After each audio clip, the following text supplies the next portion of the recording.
Good morning, and today we're going to look at the Great Awakening and America's Enlightenment. Now, this is a period marking the contrasting ideas of intellectual reasoning and the foundations of religious emotionalism. So we start looking at the American colonies and their literacy. The American colonies were the most literate society in the world. In New England alone, 90% of the males and 40% of the females could read. Now, literacy throughout all of the colonies varied from 35 to 50%. But with all of these percentages, you have to remember England, where most of the settlers came from, only averaged about 30% literacy rate. And despite widespread literacy, books were fairly rare. People were moved by persons who had the power of the spoken word.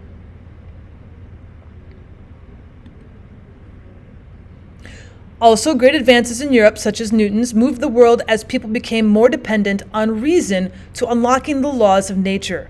This also would inspire others to search for reason. So after Newton's laws became the norm, you would see other people giving the ideals of reasoning.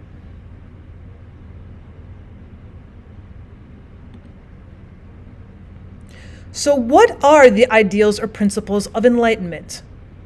We start off with the sense of equality. There is one divine source or creator of all things, and since all things come from that one source, there should be this sense of equality. Enlightenment also brings reasoning or truth discovered by logic with provided proof. We're also seeing this sense towards nature, especially as we come into the American colonies.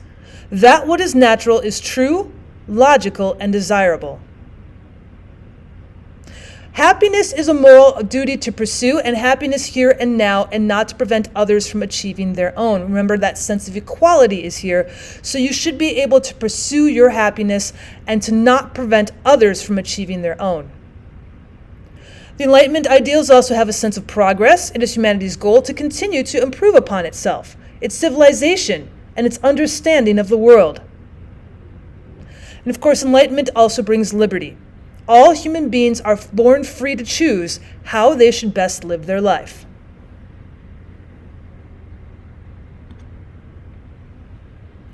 One of the founding characters we're going to see in the Enlightenment period is John Locke.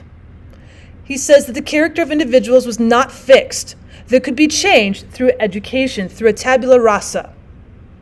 John Locke also stated the governmental power was not derived through God to monarchs or a divine right, but rather it was derived from the need to preserve life, liberty, and property of the governed. The people are the true power, not the government who has power through them. The people's consent, and the people give their consent, and they protect their natural rights through the government. But when we look at America, the father of America's Enlightenment has to be Benjamin Franklin. Franklin and the junto that he created were a mutual improvement society that were bent upon debate. Ben Franklin also wrote Poor Richard's Almanac and a collection of essays, maxims, and proverbs in order to spread his enlightenment. Some of these maxims and proverbs are going to be early to bed and early to rise, makes a man healthy, wealthy, and wise. Well done is better than well said. A penny saved is a penny earned. And there will be sleeping enough in the grave.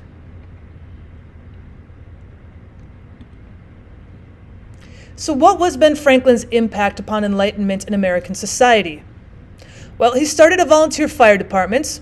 He created the first American public library, founded the College of Philadelphia, now it's Penn State, and he also founded the first medical school. He was an elected political leader and judge and led innovations in electricity, stoves for heating, and much more.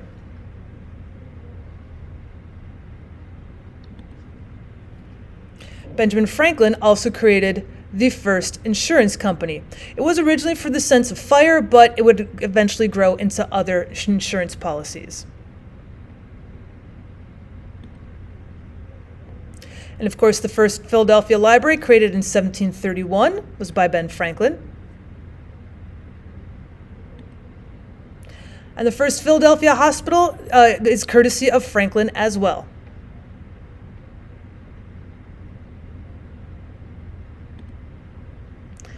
Now, the Philadelphia Hospital was created to care for the sick, poor, and insane who were wandering the streets of Philadelphia.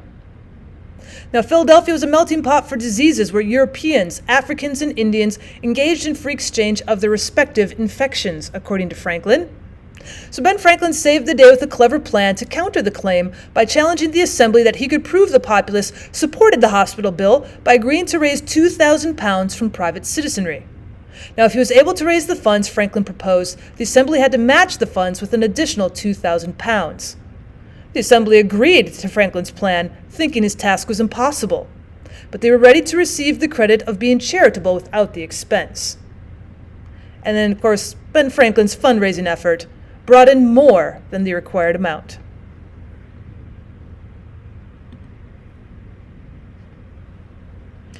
Now, we also have the American Philosophical Society. In 1743, Thomas Jefferson, who was later a president, stated, "All philosophical experiments that let light into the nature of things tend to increase the power of man over matter and multiply the conveniences and pleasures of life." Now, other things that these Virginians created would be starting volunteer fire departments and their first libraries. And we also see Benjamin Franklin joining this American Philosophical Society with all of his good works.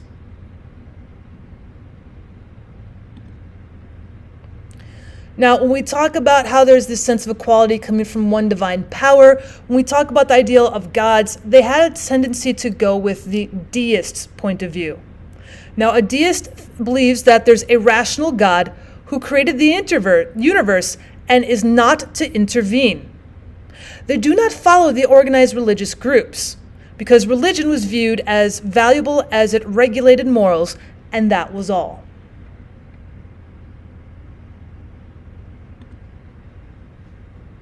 But, of course, we also have the Great Awakening happening as well. Now, this began in the mid-1730s when Americans had fallen asleep religiously and needed an awakening. Now, at this point, religion was an emotionally charged matter, and revivals were held to restore their faith.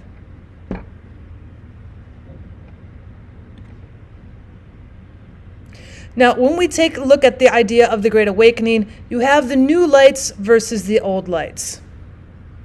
So when we have part of the new revivals that felt that the religious message had run astray, we have also what were called the old lights, the more traditional old beliefs within the colonies that were going to be perhaps the Congregationalists, the Quakers, and the Anglicans. Whereas the new lights, or the Great Awakenings, were usually Baptists, Methodists, and Presbyterians.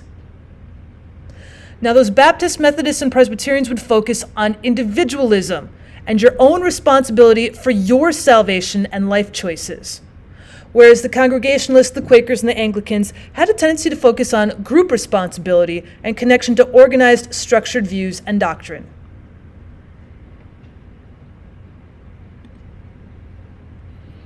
And then here we have some pictures of the Great Awakening, with a revival out in the forest where people are so emotionally charged with what they're hearing that people are falling over, shocked and amazed.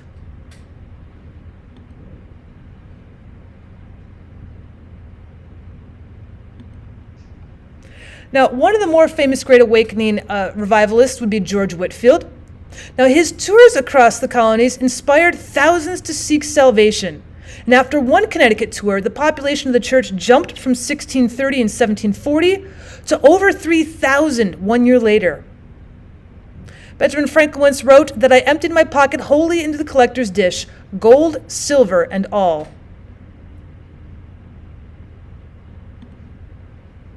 Another one of the Great Awakening revivalists was Jonathan Edwards. And he wrote in his Sinners in the Hands of an Angry God, "The God that holds you over the pit of hell, much as one holds a spider or other loathsome insect over the fire, abhors you. His wrath towards you burns like a fire. He looks upon you as worthy of nothing else but to be a cat into the fire."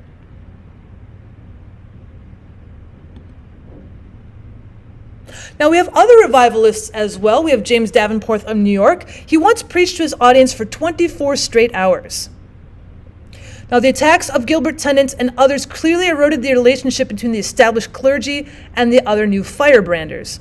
And the old lights, the Anglicans, the Quakers, the Congregationalists, condemned the movement as violating the reason of the Enlightenment, as a sort of madness.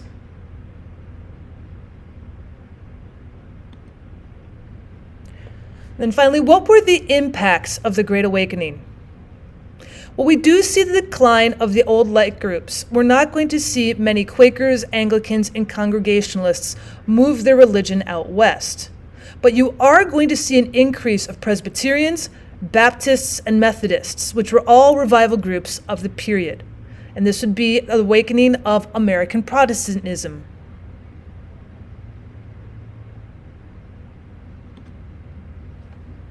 You're also going to see the foundation of several new colleges, such as Princeton, King's College, which eventually becomes Columbia, the College of Rhode Island, which becomes Brown University, Queen's College, which becomes Rutgers, and Dartmouth.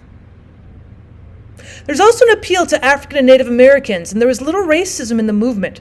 By 1790, most of the blacks in America were considered Christian. And there's a very religious toleration. The new Protestant movements were very willing to actually work with one another.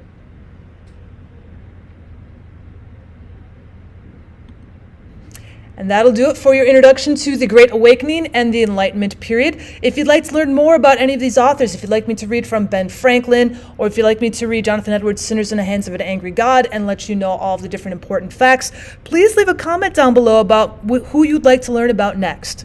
And as always, I'd appreciate it if you subscribed.